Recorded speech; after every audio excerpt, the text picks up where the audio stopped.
ॐ भूर्भुवः स्वः तत्सवितुर्वरेण्यं भर्गो देवस्य धीमहि धियो यो नः प्रचोदयात्। नमस्ते माय डियर फ्रेंड, मेरे प्यारे दोस्तों, नमस्कार। ये भगवान श्री राम नाम महर्षि के उपदेश, जो कि उनके अपने शब्दों में हैं, का 5वां वीडियो है। इसका हेडिंग है ज्ञानी। श्री रमन के कई मुलाकाती आत्म साक्षात्कार की अवस्था के विषय में अदम्य कौतूहल रखते थे। वे विशेष रूप से यह जानना चाहते थे कि ज्ञानी स्वयं का तथा उसके चारों ओर की दुनिया का अनुभव किस प्रकार करता है। पूछे गए कई प्रश्नों में से कुछ इस अवस्था के बारे में प्रचलित विचित्र धारणाओं को प्रतिबिंबित करते हैं, लेकिन उनमें से अधिकतर नीचे दिए गए 4 प्रश्नों के विविध रूपांतर मालूम होते हैं। पहला, वैयक्तिक चेतना के अभाव में ज्ञानी कार्य कैसे करता है। दूसरा, वह मैं कुछ नहीं करता। श्री रमन प्रायः यह विधान किया करते थे। ऐसा कैसे कह सकता है जब दूसरे लोग उसे जगत में कार्य करता हुआ देखते हैं। तीसरा, वह जगत को किस दृष्टि से देखता है, वह उसे देखता भी है या नहीं। चौथा, ज्ञानी की विशुद्ध चेतना का साधारणतया निरंतर बदलने वाली दैहिक मानसिक चेतना की जागृत, स्वप्न और सुषुप्ति, इन 3 अवस्थाओं के साथ क्या संबंध है। इन सब प्रश्नों का अकथित आधार यह मान्यता है कि ज्ञानी एक व्यक्ति है जो स्वयं जिसे आत्मा कहता है उस सहज अवस्था का अनुभव करता है। यह धारणा सच्ची नहीं है। यह जिनको आत्म साक्षात्कार नहीं हुआ है, ऐसे अज्ञानी लोगों की केवल मानसिक कल्पना है, जिसे उन्होंने ज्ञानी के अनुभव का मतलब लगाने के लिए गढ़ी है। ज्ञानी शब्द का प्रयोग भी इस गलत धारणा को सूचित करता है, क्योंकि इसका सामान्य अर्थ ज्ञान या सत्य को जानने वाला होता है। अज्ञानी इस शब्द का प्रयोग इस कल्पना के कारण करते हैं कि दुनिया सत्य के शोधकों एवं सत्य को जानने वालों से बनी है, जबकि आत्मा का यथार्थ सत्य यह है कि ज्ञानी या अज्ञानी नहीं है, केवल ज्ञान है।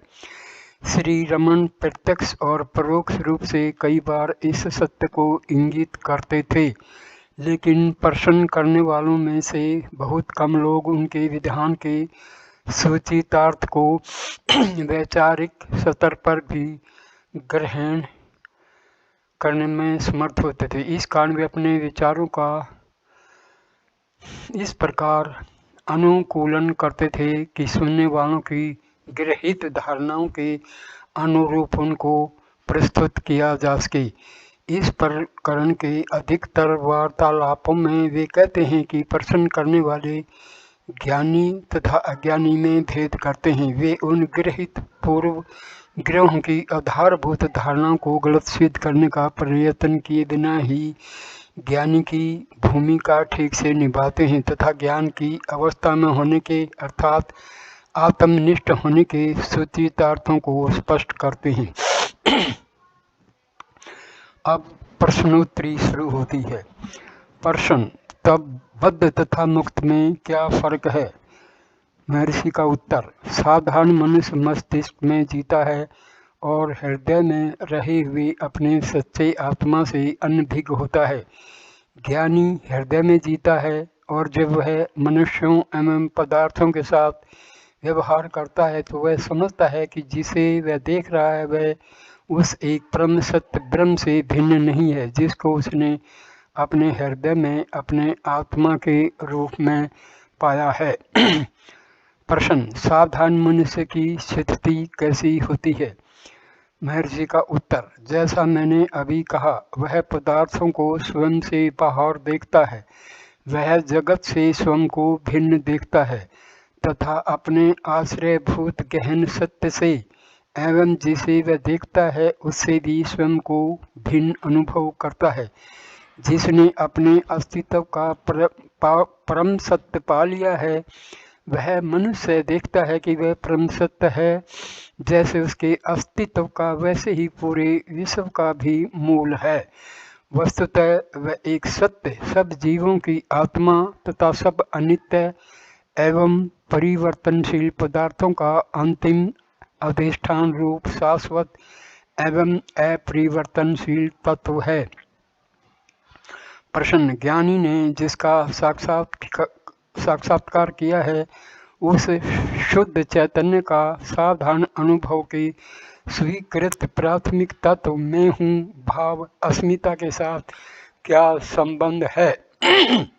महर्षि उत्तर देते हैं, भेद रहित शुद्ध सत्ता की चेतना हृदय है जो वस्तुतः आप स्वयं है। इस हृदय से हमारे सर्वसाधारण अनुभव का प्राथमिक तत्व अस्मिता प्रकट होती है। अपने स्वरूप में यह पूर्णतः शुद्ध भास्वर सत्व है। इस रजस तमस रहित शुद्ध तत्व से अहम का उदय होता है जो ज्ञानी में दिखता है। प्रसन्न ज्ञानी में अहम अपने शुद्ध रूप में प्रकट होने के कारण सत्य जैसा दिखता है। मेरा यह कथन ठीक है क्या? महर्षि का उत्तर, ज्ञानी में या अज्ञानी में किसी भी रूप वाली अहम व्यक्ति स्वयं में एक अस्थायी अनुभव ही है। लेकिन चूंकि अज्ञानी मोह से जागृत अवस्था एवं जगत को सत्य समझता है उसे यह अहम व्यक्ति भी सत्य जैसी दिखती है। अज्ञानी ज्ञानी को भी दूसरे जीवों की तरह कर्म करता हुआ देखता है, इसलिए वह ज्ञानी के संबंध में भी किसी तरह के व्यक्तित्व का आरोपण करने के लिए बाध्य होता है। प्रश्न, तो ज्ञानी में अहम व्यक्ति किस तरह कार्य करती है? महर्षि का उत्तर, उसमें वह कार्य करती ही नहीं। ज्ञानी का सत्य स्वरूप हृदय है, क्योंकि उपनिषद जिसे प्रज्ञान कहते हैं उस भेद रहित शुद्ध चैतन्य के साथ वह एक रूप होता है। प्रज्ञान वस्तुतः निरपेक्ष सत्य ब्रह्म है, प्रज्ञान से भिन्न ब्रह्म नहीं है। प्रश्न, क्या ज्ञानी में संकल्प इच्छाएं होती हैं? महर्षि का उत्तर, साधारण मन रजस तमस उत्तेजना और मूढ़ता गुणों वाला होता है, इसलिए वह अहंकारात्मक इच्छाओं तथा दुर्बलताओं से युक्त होता है। लेकिन ज्ञानी का मन शुद्ध सत्वरूप तथा निराकार होता है जो सूक्ष्म विज्ञान में कोश में रहकर कार्य करता है। ज्ञानी इसके माध्यम से जगत से संपर्क बनाए रखता है, इसलिए उसकी इच्छाएं भी शुद्ध होती हैं। प्रश्न, मैं ज्ञानी के जगत विषयक दृष्टिकोण को समझने का यत्न करता हूँ। आत्म साक्षात्कार के पश्चात जगत दिखता है क्या? महर्षि उत्तर देते हैं, जगत के विषय में और आत्म साक्षात्कार के बाद उसका क्या होता है इसकी चिंता क्यों करते हैं? पहले आत्म साक्षात्कार कीजिए। जगत दिखे चाहे न दिखे उससे क्या फर्क पड़ता है? नींद में जगत नहीं दिखता तो उससे आपको साधना में किसी प्रकार की सहायता मिलती है क्या? इससे विरुद्ध इस समय जगत दिखता है, इससे आपकी क्या हानि होती है? ज्ञानी या अज्ञानी जगत देखे या न देखे इसका कोई महत्व नहीं है। दोनों को जगत दिखता है लेकिन उनके दृष्टिकोण भिन्न हैं। प्रश्न, यदि ज्ञानी और अज्ञानी दोनों जगत देखते हैं तो उनमें क्या फर्क रहा? उत्तर, ज्ञानी जगत देखता है तो संपूर्ण दृश्य के आश्रय रूप आत्मा को देखता है, जबकि अज्ञानी चाहे जगत को देखे या न देखे अपनी वास्तविक सत्ता आत्मा से अनभिज्ञ से रहता है। पर्दे पर दिखने वाले चलचित्र का उदाहरण लीजिए।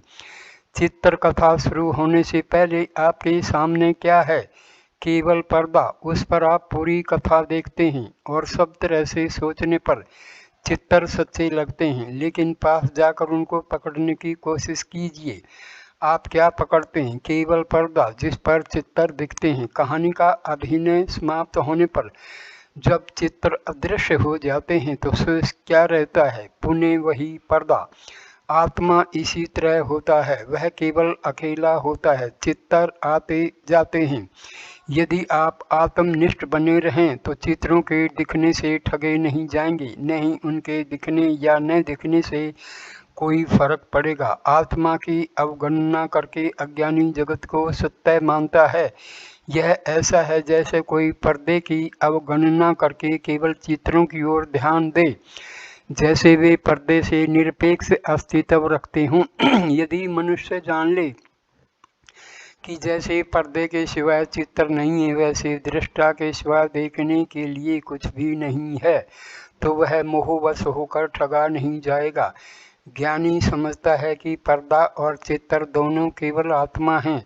चित्रों के साथ आत्मा अपने व्यक्त रूप में तथा चित्रों के अभाव में वह अपने अव्यक्त रूप में रहता है।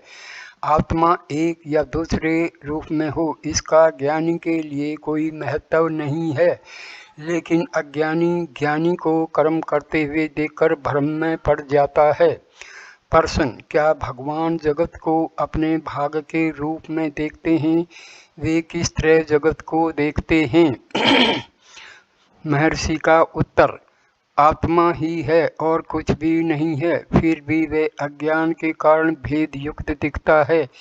भेद 3 प्रकार का होता है: सजातीय, विजातीय और स्वगत। जगत आत्मा की जाति का दूसरा आत्मा नहीं है, वह आत्मा से भिन्न जाति का भी नहीं है तथा स्वयं आत्मा में कोई विभाग नहीं है।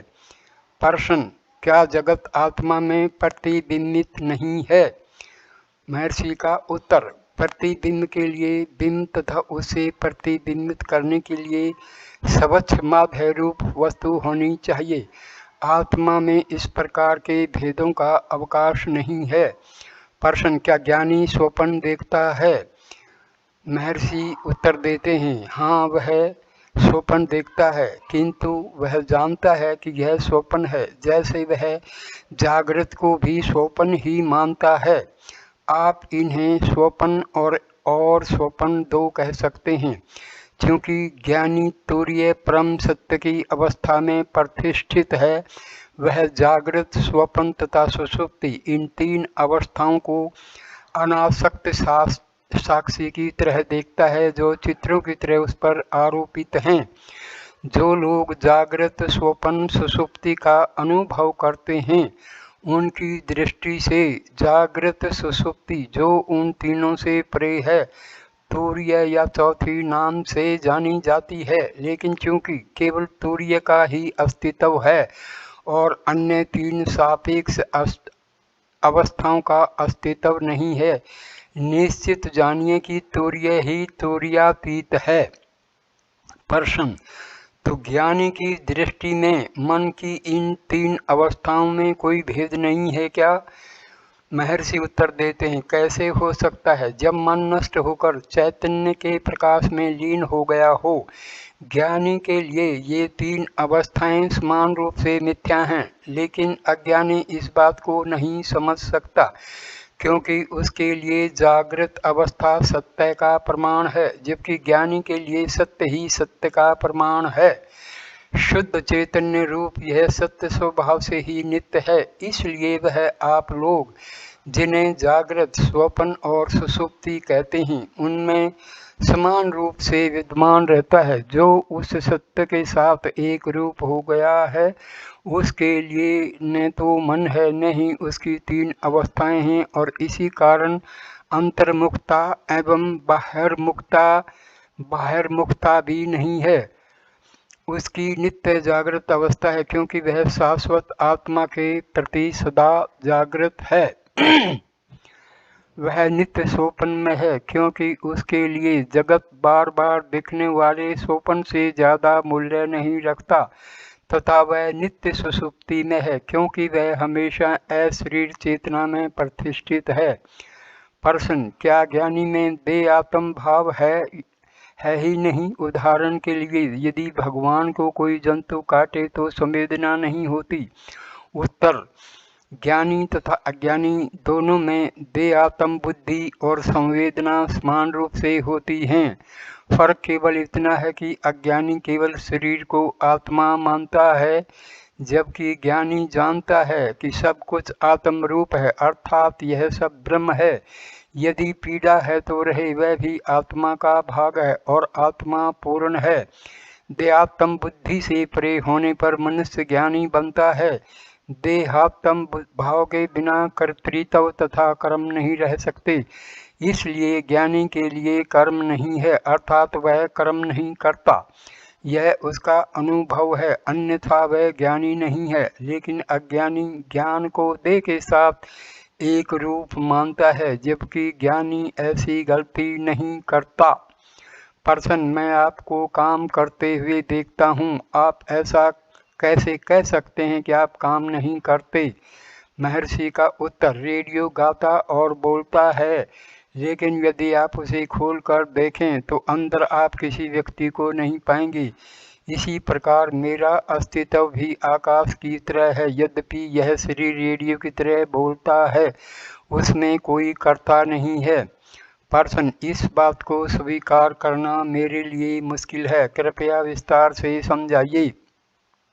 उत्तर, यद्यपि जीने और कर्म करने के लिए मन आवश्यक है, धर्म ग्रंथों में दिए गए अनेक उदाहरणों से हम समझ सकते हैं कि ज्ञानी किस प्रकार मन के बिना जीता और कर्म करता है। घड़ा बन जाने के पश्चात कुम्हार चक्कर को छड़ी से घुमाना बंद करता है, तब भी वह चलता रहता है। उसी तरह स्विच बंद करने से बिजली का प्रवाह बंद होने पर भी पंखा कुछ समय के लिए घूमता रहता है। प्रारब्ध कर्म शरीर का निर्माण जो कर्म करने के लिए करता है, वह उससे पूरा करवाता है, लेकिन ज्ञानी इन कर्मों को कर्तृ भाव के बिना ही करता है। यह कैसे संभव होता है, इसे समझना मुश्किल है। अधिकतर दिया जाने वाला उदाहरण यह कि ज्ञानी इस प्रकार कर्म करता है जैसे एक बालक जिसे खिलाने के लिए नींद से जगाया गया है, खाता तो है किंतु सुबह उसे याद नहीं रहता कि कल रात उसने खाया था। इस बात को स्मरण में रखना चाहिए कि ये सारे स्पष्टीकरण ज्ञानी के लिए नहीं हैं। वह जानता है एवं उसे कोई संदेह नहीं है, वह जानता है कि वह शरीर नहीं है, अतः उसका शरीर किसी कार्य में भले लगा हो, वह स्वयं कुछ नहीं करता। ये स्पष्टीकरण देखने वालों के लिए हैं जो ज्ञानी को शरीर से एक रूप मानते हैं तथा उसका शरीर के साथ तादात्म्य किए बिना नहीं रह सकते, क्योंकि यह उनका स्वानुभव है। प्रश्न, कहा जाता है कि साक्षात्कार का आघात इतना तीव्र होता है कि शरीर उसे सह नहीं सकता। महर्षि उत्तर देते हैं, ज्ञानी साक्षात्कार के पश्चात भी भौतिक शरीर में रह सकता है या नहीं, इस विषय में विभिन्न मत हैं। कुछ लोग कहते हैं कि जो मरता है वह ज्ञानी नहीं है, क्योंकि ज्ञानी का शरीर हवा में लीन हो जाता है, अर्थात अदृश्य हो जाना चाहिए।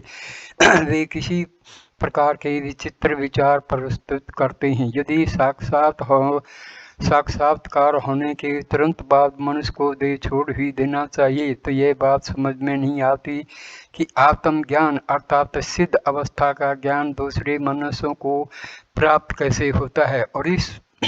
और इसका अर्थ हुआ कि जिन्होंने अपने साक्षात्कार के अनुभव को हमारे भले के लिए ग्रंथों में प्रस्तुत किया है, उनको ज्ञानी नहीं माना जा सकता, क्योंकि वे साक्षात्कार के बाद भी जीवित रहते। यदि यह मान लिया जाए कि मनुष्य जब तक जगत में कर्म करता रहता है तब तक उसे ज्ञानी नहीं माना जा सकता, तो न केवल उन सब महान ऋषियों को जिन्होंने साक्षात्कार के पश्चात भी विविध प्रकार के कर्म किए थे अज्ञानी ही माना जाना चाहिए, बल्कि देवों को तथा स्वयं ईश्वर को भी अज्ञानी मानना चाहिए, क्योंकि वे भी दुनिया को मार्गदर्शन करने का कर्तव्य निभाते हैं।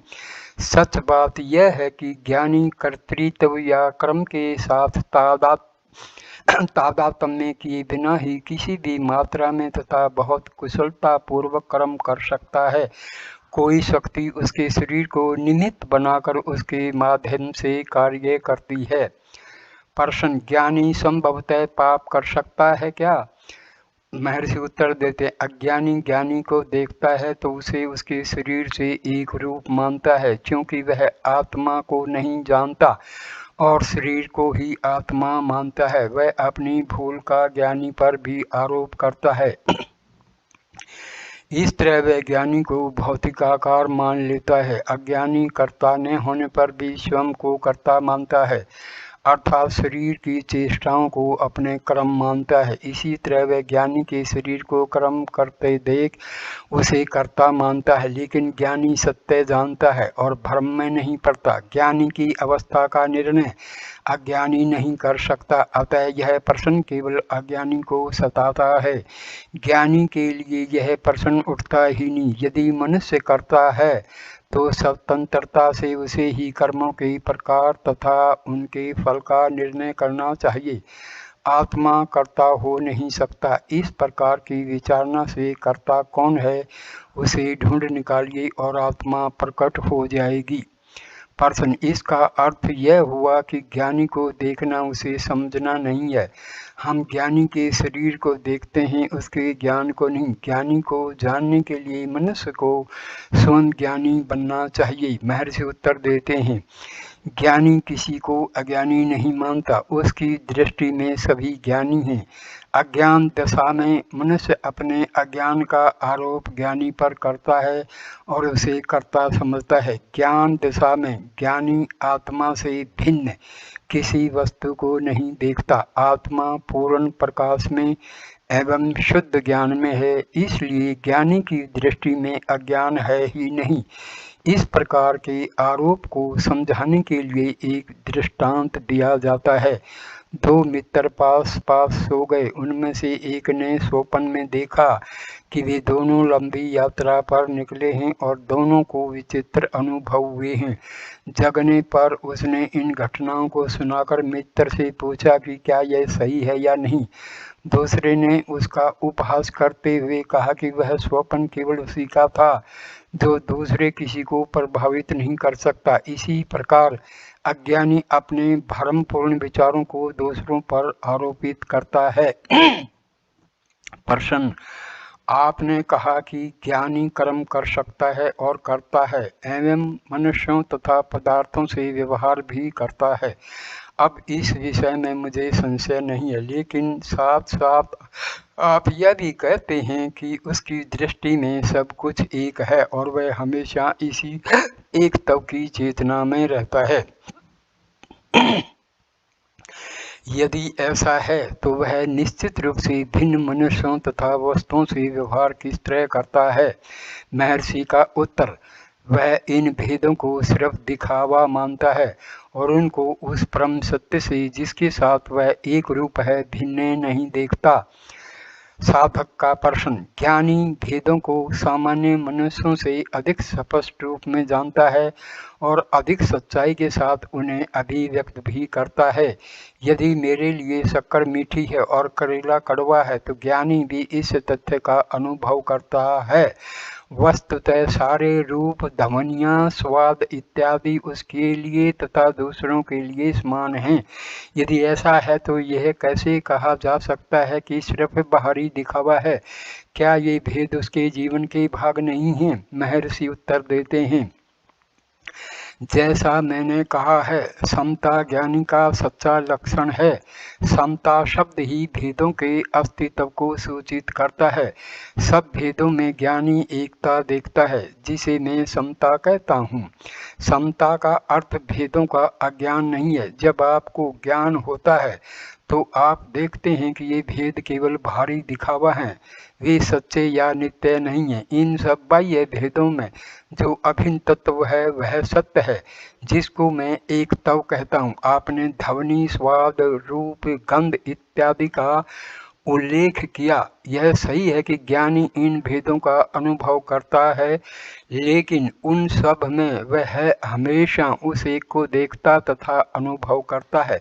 इसी कारण से कुछ पसंद या नापसंद नहीं होता। वह घूमता है, बात करता है तथा कर्म करता है, तो यह सब उसी एक सत्य में सिद्ध रहकर करता है। उसकी दृष्टि में उस एक परम सत्य से अलावा कुछ नहीं है। प्रश्न, कहा जाता है ज्ञानी सबके साथ पूर्ण समत्व का व्यवहार करते हैं। महर्षि उत्तर देते हैं, हाँ, मैत्री, करुणा, मुदिता, अक्षमा जैसे भाव उनका स्वभाव बन जाते हैं। भले लोगों के प्रति स्नेह, दुखी असहाय लोगों के प्रति करुणा, अच्छे काम करने में सुख का अनुभव, दुष्टों के प्रति अक्षमा का भाव, ये सब ज्ञानी के स्वाभाविक लक्षण हैं। पातंजलि योग सूत्र।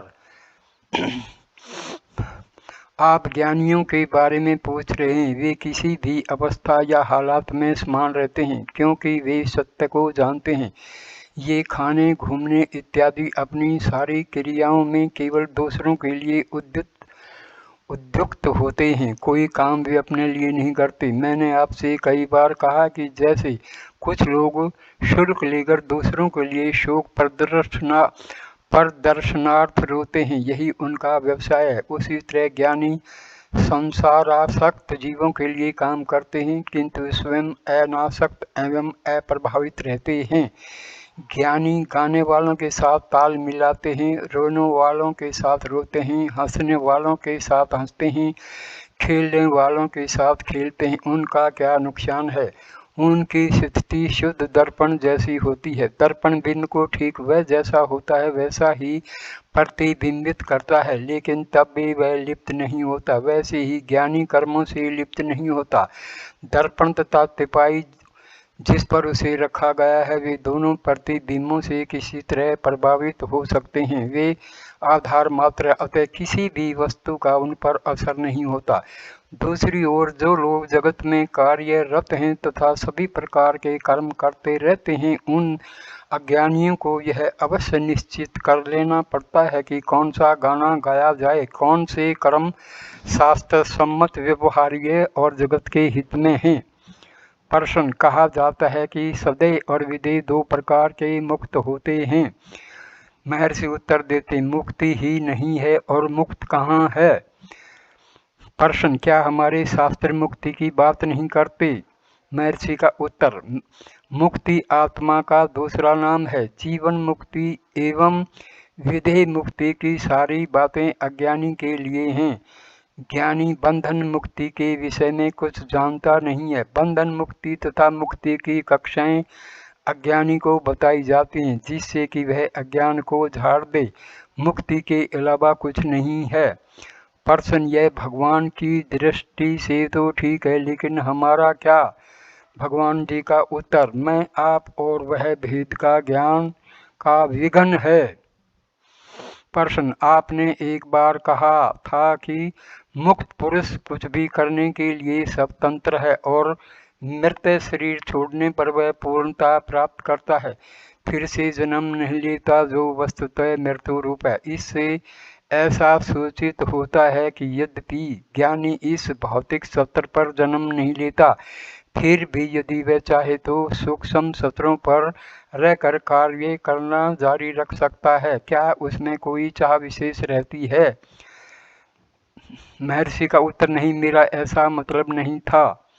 प्रश्न, दूसरे एक भारतीय तत्वचिंतक अपने ग्रंथ में श्री शंकराचार्य के मत का उल्लेख करते हुए कहता है कि विदेह मुक्ति जैसी कोई चीज नहीं है, क्योंकि मृत्यु के बाद मुक्त पुरुष प्रकाश में देह धारण करके उसमें तब तक रहता है जब तक पूरी मानवता मुक्त नहीं हो जाती। उत्तर, श्री शंकराचार्य का ऐसा अभिप्राय नहीं हो सकता। विवेक चूड़ामणि स्ट्रेंजा 566 में 566 में उन्होंने कहा है कि भौतिक कोश रूप देह के विनाश के पश्चात मुक्त पुरुष जल में जल की तरह या तेल में तेल की तरह तद्रूप हो जाता है। वह ऐसी अवस्था है जिसमें न बंधन है न मुक्ति। दूसरे शरीर को धारण करने का अर्थ सत्य पर आवरण वह कितना ही सूक्ष्म क्यों न हो डालना है, जो कि बंधन है। मोक्ष निरपेक्ष तथा अनिवर्त्य है। प्रश्न, ऐसा कहा जा सकता है कि ज्ञानी दो सूत्रों में नहीं रहता, वह हमारे साथ जगत में घूमता है। जिन वस्तुओं को हम देखते हैं उन्हीं को वह भी देखता है। जैसे कि वह जब चलता है तो मार्ग भी देखता है। यदि मार्ग में कुर्सी या टेबल है तो उनको देखकर उनसे बचकर चलता है। इसका अर्थ यह नहीं हुआ कि वह आत्मा को देखने के साथ साथ जगत को तथा पदार्थों को भी देखता है। महर्षि उत्तर देते हैं, आप कहते हैं कि ज्ञानी मार्ग देखता है, उस पर चलता है, बीच में आने वाले विघ्नों से बचता है इत्यादि। यह सब किसकी दृष्टि में है, ज्ञानी की या आपकी? वह केवल आत्मा को देखता है और सबको आत्मा में देखता है। प्रश्न, धर्म ग्रंथों में इस सहज स्थिति को समझाने के लिए दृष्टांत नहीं दिए गए हैं? महर्षि उत्तर देते हैं, हाँ दिए गए हैं। आप दर्पण को तथा उसमें पड़े प्रतिबिंब को भी देखते हैं। आप जानते हैं कि दर्पण सत्य है तथा उसमें दिखने वाले चित्र केवल प्रतिबिंब हैं। दर्पण को देखने के लिए क्या हमें उसमें दिखने वालों चित्रों को देखना बंद करने की आवश्यकता होती है? प्रश्न, ऊंची आध्यात्मिकता वाले महात्मा को जानने का मुख्य मानदंड क्या है? क्योंकि कुछ महात्मा पागलों का सा व्यवहार करते हैं। महर्षि उत्तर देते हैं, ज्ञानी की अवस्था केवल ज्ञानी ही जान सकता है। ज्ञानी को समझने के लिए स्वयं हमें ज्ञानी बनना चाहिए। ज्ञानी महात्मा के चारों ओर वातावरण में शांति का अनुभव होता है, वही एक साधन है जिससे कोई साधक किसी महात्मा की महानता को जान सकता है। उसकी वाणी, कार्य तथा बाह्य रूप उसकी महानता के चिन्ह नहीं है, क्योंकि वह साधारण लोगों की समझ से परे है।